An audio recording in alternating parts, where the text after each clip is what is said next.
Hello and welcome to another episode of Wild About Wildlife. In this podcast, we go behind the scenes at Salthaven Wildlife Rehabilitation and Education Center. We take a look at their efforts to rehabilitate injured and orphaned wildlife and share tips on what you can do at home to help. I'm Kathy Mueller. I'm a volunteer at Salthaven Wildlife and your host.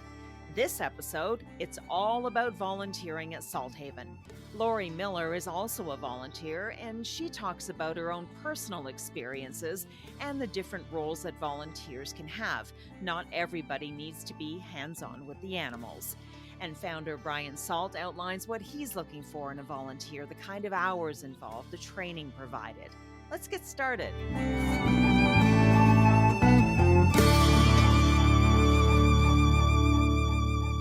Well, thanks so much, Lorrie and Brian, for joining me today. It's always such an exciting time at Salthaven when we start recruiting and looking for our new batch of volunteers to get us through the year.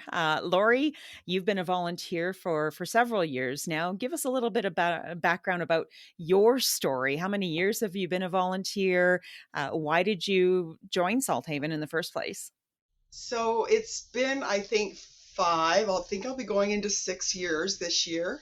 I retired from a wonderful career as a science teacher, and I, of course, needed a way to contribute and feel good about contributing to society. And I thought, we are at a critical time right now, and I think a lot of people are aware that our water, our forests, our wildlife, our urban wildlife, all of it is in a little bit of trouble.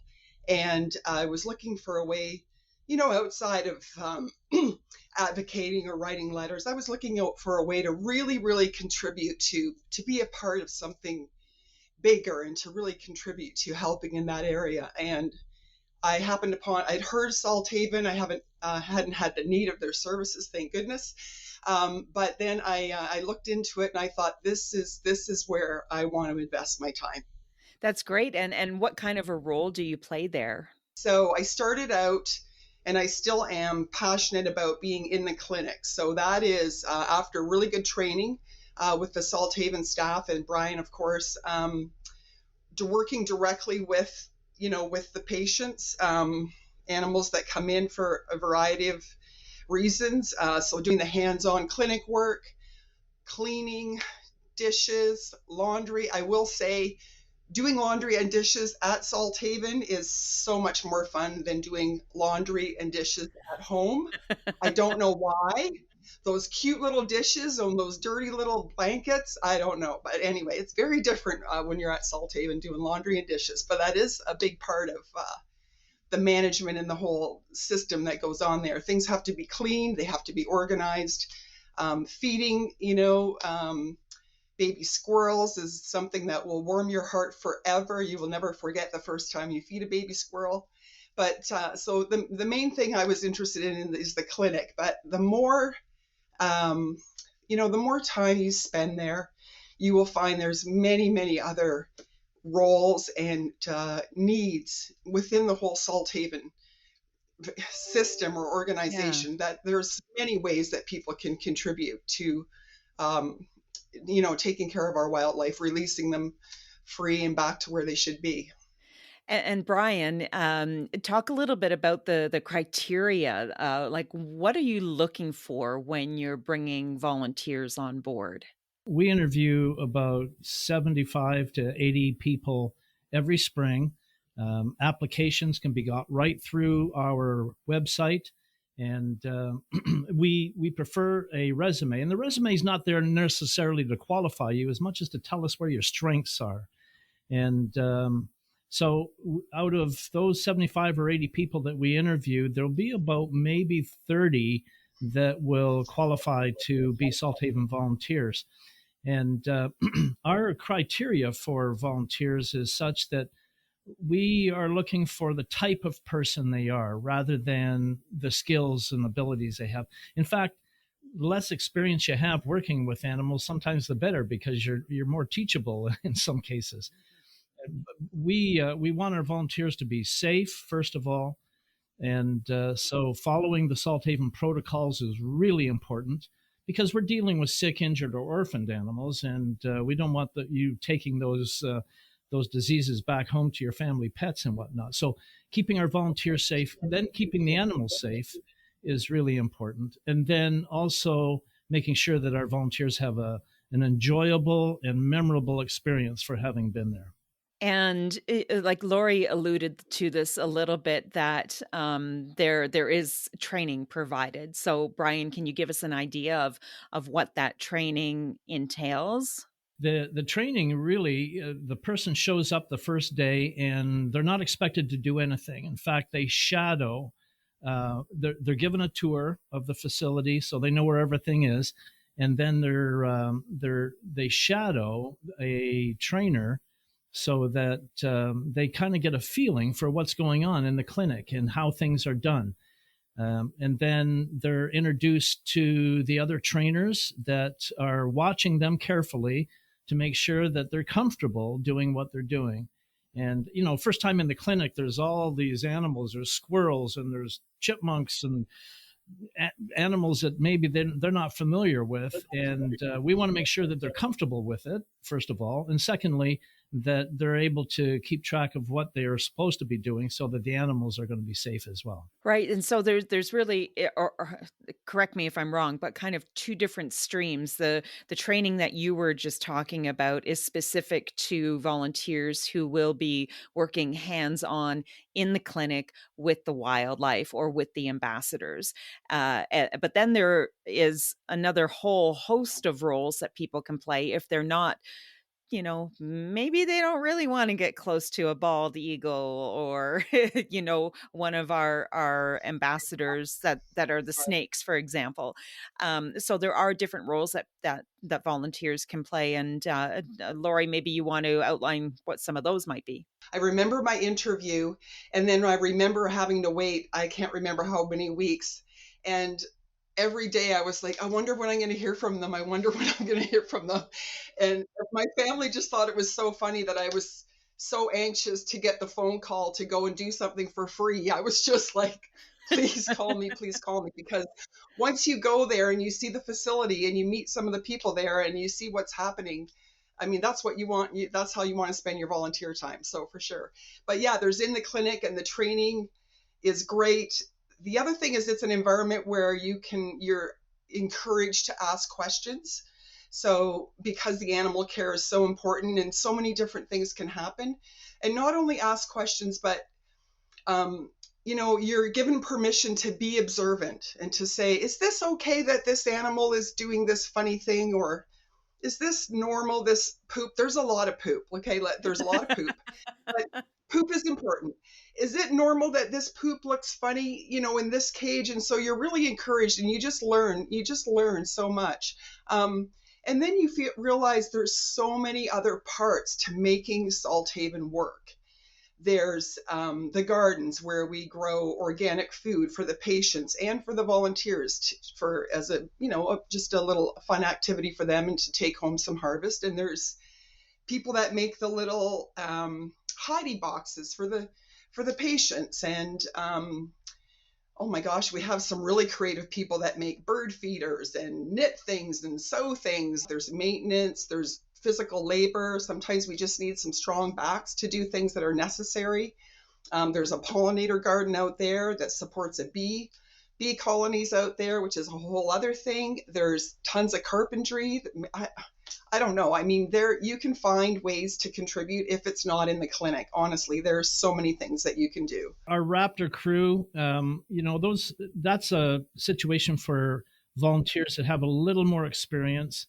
So much of working with wildlife is understanding their body language, and they communicate in different ways than we do.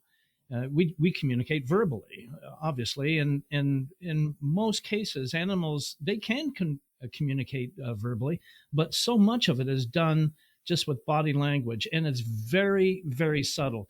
Like you get a flock of starlings and one bats his eyes and the whole flock takes off. They take that as a message. So understanding the body language of the animals is so important, and that takes a little bit of skill and a little bit of time to develop. So the Raptor crew is kind of It's there for individuals who either have previous training with raptors, or they have been in the clinic for a while and they're beginning to understand that. And our female side of volunteering at Salthaven is really special to us because us guys, if it's got four legs and a head, it's fine, but the women seem to understand when something's not right, and they don't understand what it is it's not right. But oftentimes they'll come to a trainer and they'll say, like Lorrie said about, poopology 101, so, this doesn't seem quite right. And the trainer will come in and sure enough, it needs attention. So those volunteers, I'd say about 80% of our volunteers are female. And we love the guys too, because they bring special qualities and skills into the clinic that we really need as well. But it all comes together to make a big family, and it's all kind of dovetailed, and everything works for the benefit of the animals that are there. Yeah. And Brian, I want to go back to something that you said earlier when you were talking about the criteria that you're looking for when bringing on volunteers. And you said it's not so much about what's on their resume.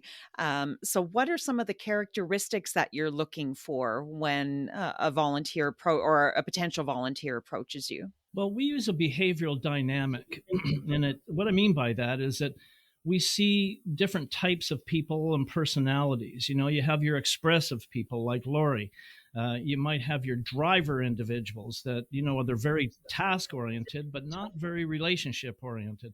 And then on diametrically opposed to that, you have your amiable people that really, they want to be your friend, and they work well in a group, and so on and so forth. Well, you put drivers and amiables in the same room together, and there'll be bloodshed in the first half hour. So we need to be careful as to what type of person that we're bringing into the clinic based on what we already have as a subset type of thing. So, and we prefer people that don't have a whole lot of experience simply because they're trainable. But if you get somebody who is, say, a driver personality that they're not very humble in terms of being able to be trained, that could be a problem. Depending on, there's room for drivers for sure, because we need them. They get the job done, and they're an important part of Salthaven. But we're careful as to who we pair them up with. So it's a little bit of science, and the analytical individuals. Boy, I mean, they're special too. And you ask an analytical what time it is, he'll tell you how the watch works, and that's okay in certain circumstances. So it all comes together to make the whole. And it's an important part. And that's why I think our volunteer program is so successful, is we take all those things into account. And we have volunteers that have been here for 10, 15 years and longer that are still coming out, still enjoy it, and feel that they're going to be here forever type of thing. So, yeah, the volunteer program is really important here. You led me into my next question, which was going to be about returning volunteers and then the turnover as well, because from what I understand, a lot of the volunteers in the clinic specifically are people who are studying to become a veterinarian or something along those lines, and they're still in school while they're volunteering with you, but then they finish their schooling and move on. Yeah, we've had no less than 8 volunteers that started out at Salthaven, decided that they wanted to have their career in animal sciences, and have gone on to be veterinarians.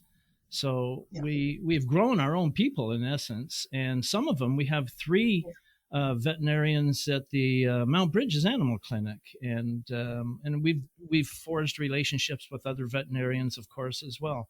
So it's I think that all funnels back to the volunteer program and the efforts that we've made there. That's really the lifeblood of Salthaven, is the volunteer program. Brian, I'm going to stick with you. I'll come back to you and Lorrie in a second. But Brian, you can probably speak to the growth that you see in a volunteers, especially the newbies, right? They come in for the first time. It's the first time walking into their clinic. They might be, like a deer in headlights kind of thing. And then how they progressed to by the time the season is over. Can you talk a little bit about that? Yeah, it's wonderful to watch them when they first come in, because they're excited. But I kind of relate it to sitting down behind a whole set of drums for the first time. Which one do you hit first? And it's like that when you walk into the clinic, because there's so much happening.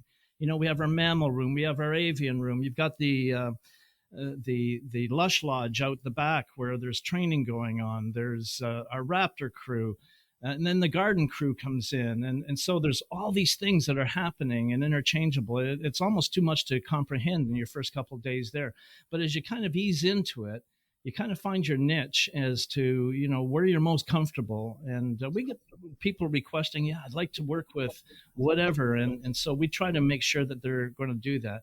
And we also have another component of these people that are coming out of the universities that are looking for experiences with animals, because they're looking to animal behavior, psychology programs and things of that nature that really are propelling them to want to know more about the wildlife that are in our very own backyards. And so, a lot of them we take for granted. Lorrie, you talked a little bit earlier about you'll never forget that first experience of feeding a baby squirrel. I did want to, I want to get from you, an experience from you that really sticks out, or a story about a particular patient that really sticks out in your role as a volunteer. Is there something beyond that squirrel feeding experience? One of my, I just want to say that you learn so much, and you just want to share everything that you learn with other people. There's so many little things that people could just do at home to just be better stewards of wildlife. And they're doing their best. They just don't know that the simplest detail, like don't feed ducks bread. I mean, they just simply don't know. So I love that I get to take things home and share. But at Salthaven, I mean, honestly, I say it's my happy place, and Brian knows I say it's my happy place. Doesn't matter what kind of day I'm having before I get there. When I get there, all my attention is on all these little critters who are there, not their choice, they're there. But the day that I had to help, and the whole story is tragic, but a female possum came in. She was hit by a vehicle. She did not survive. There were 12 or 13 initially, little darlings in the pouch. Brian, I can't remember. I think 11 viable, but because of the time that had passed, there was a lot of sepsis and odor and so on going on. And so a trainer, and she chose me because I love possums. Well, I love them all, but I truly love them. She asked if I could please, and I'm like, please ask if I could please help bathe the baby possums.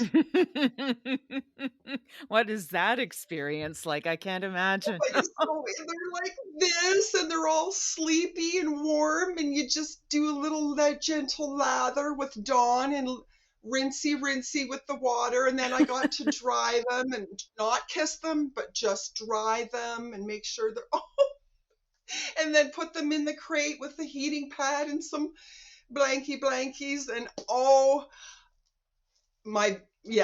the best afternoon. Like I couldn't believe what a privilege it was for me to do that.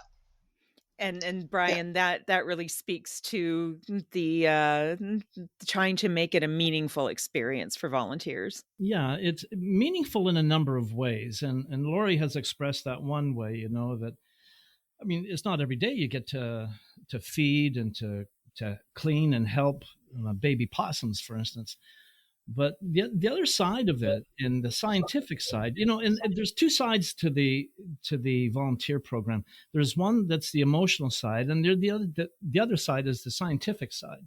The emotional side is very easy to relate to. The scientific side sometimes is a little harder to grasp. And that's because these animals, when they go back into the wild, they have to be wild.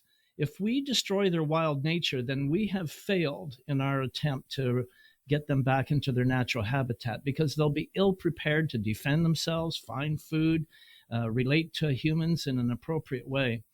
For instance, if you put opossums out there and they are relating to humans in too special of a way, as soon as they get hungry, guess what they're looking for? They're looking for humans, and that's going to lead to disaster. So there's that balance. It's the emotion that allows people to keep coming back and to keep doing those things at Salthaven that are so important to the survival of that animal. But it's the scientific side that is allowing us to do an appropriate job to get them back into the wild in a way that they're going to survive and be able to find their own food and their own territory and relate to humans in a proper way. So when they're really, really small, sometimes you can't help but have physical contact between the animal and humans, because baby squirrels, baby possums, they don't feed themselves.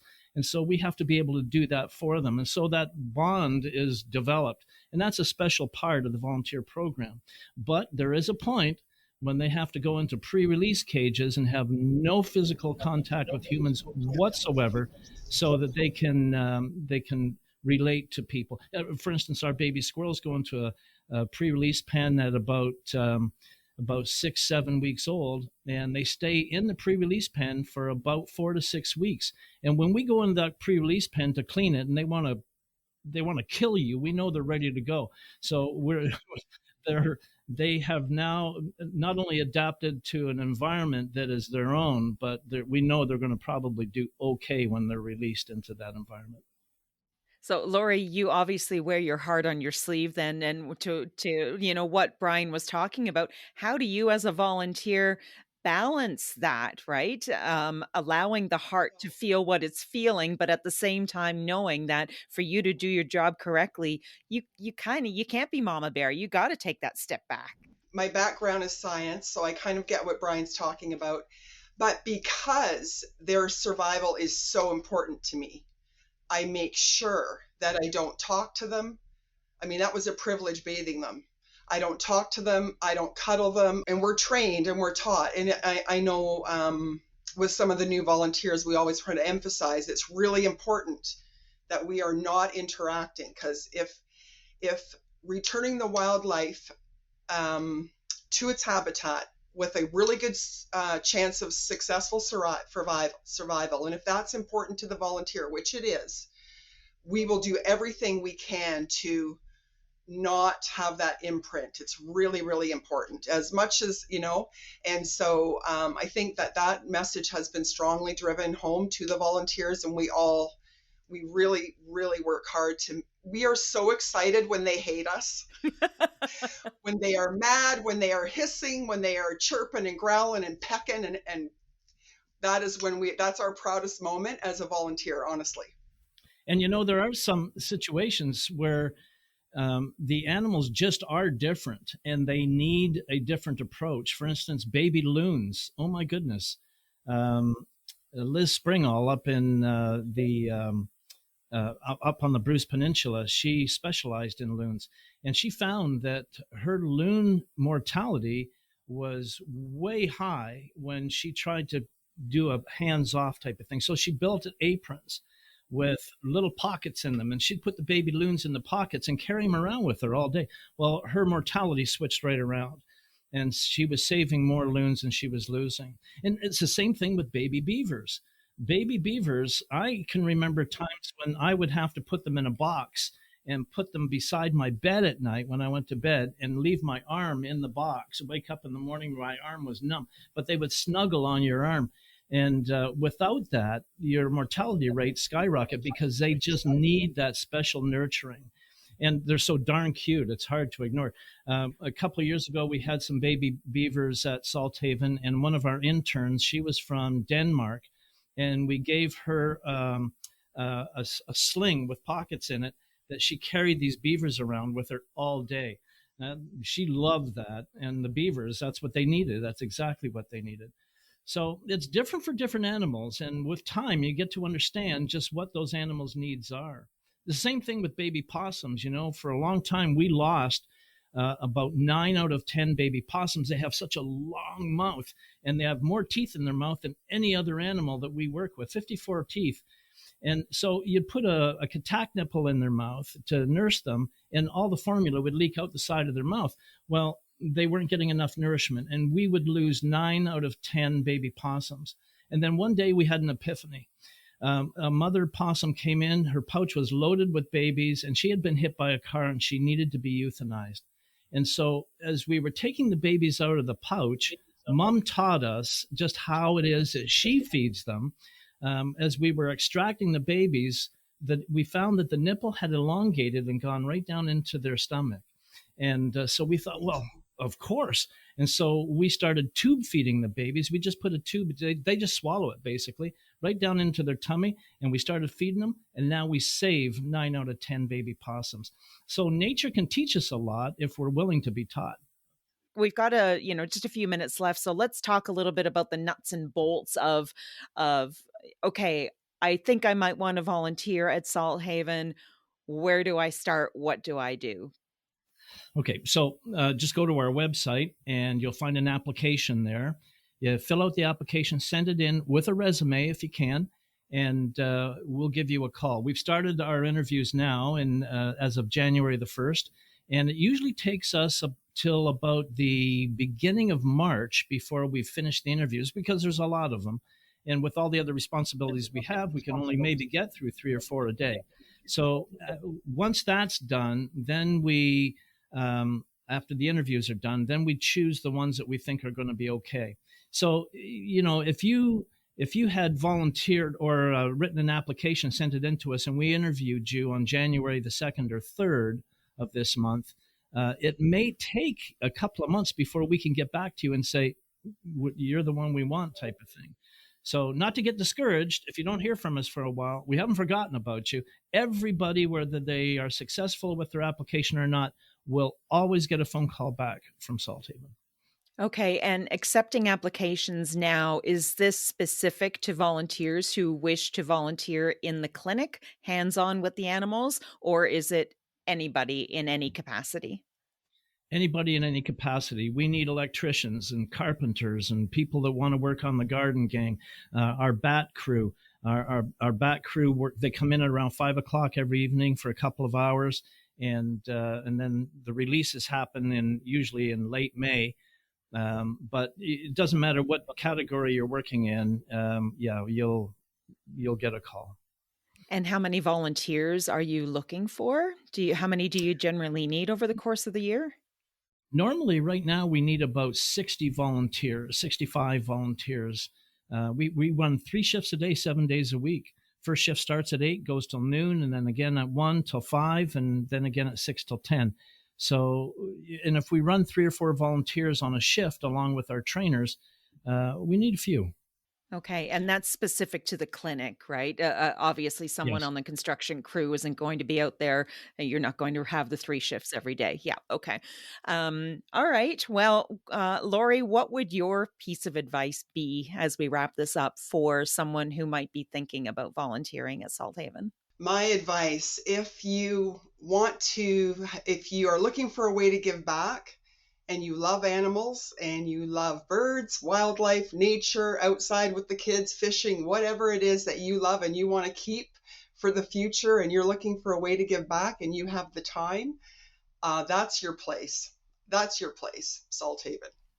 Your happy place full of poop. Happy place full of poop, yeah. Well, that's quite the note we'll end on. Thank you both, Lorrie and Brian, for joining me today. You're welcome, Kathy. Oh my goodness, thank you, Kathy.